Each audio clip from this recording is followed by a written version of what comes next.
Jumping off tall buildings, swimming with sharks or taking on gladiators, it is very rare that Grant is ever really, truly scared. But the latest challenge has managed to unnerve our brave little daredevil. He's a tough bloke. Grant decided to take on a dare from an 8-year-old Sunrise viewer for this week's Dare Denia, and he quickly realised adults still get scared in the dark.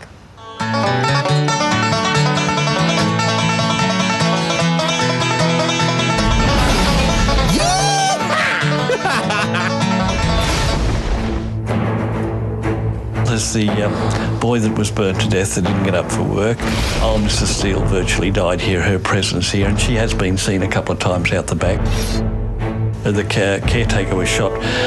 He's been seen a couple of times by our gardener. Of course, the little girl's been seen going up the staircase. We're definitely the most haunted residence in Australia, and they do say we are the most haunted private residence in the world.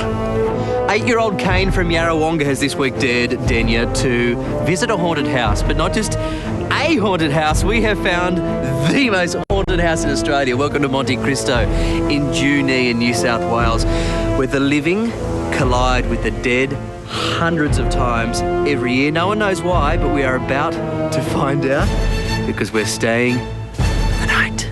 There's no reason to be scared, is there? Is there? So, Reg, in your 44 years of living here, what happens in this room? Well, this is the dining room, and we feel this is Mrs. Crawley's room. She'll order you out of this room if she doesn't like you. And if you're in a group, you'll be the only one that hears her. She's selective? Oh, yes, she's very selective.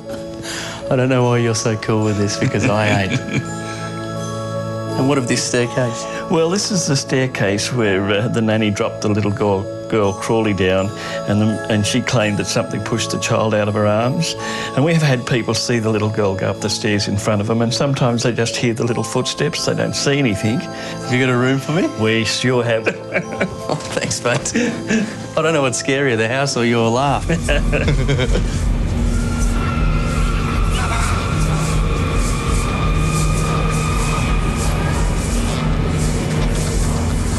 We're going to go into the room? Okay.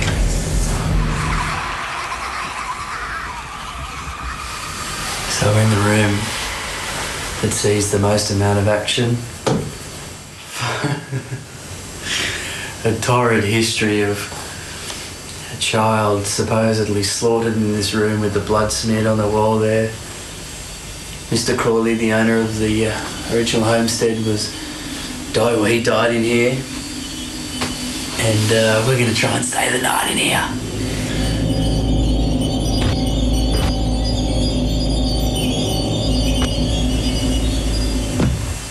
Hear that? Yep.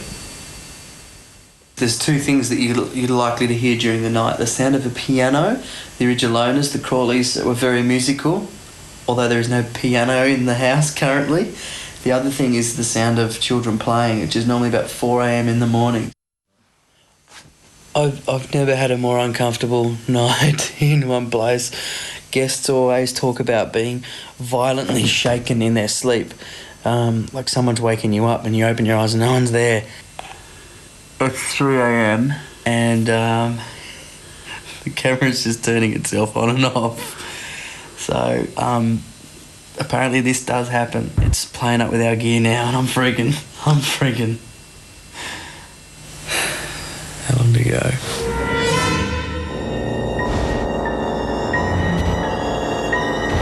Oh, I can't handle staying in there on my own. I'm going to go for a little bit of a walk.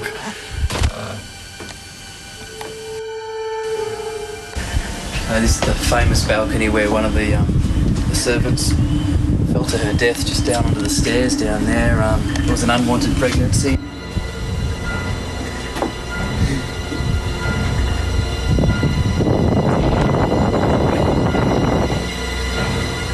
It's hard.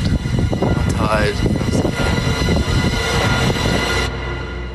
Okay, it's morning, and if it means anything, I feel like death. We've only had a few hours sleep after some bumps and scratch and scrapes and noises and things. The mediums wouldn't stay here, but we did in Australia's most haunted house.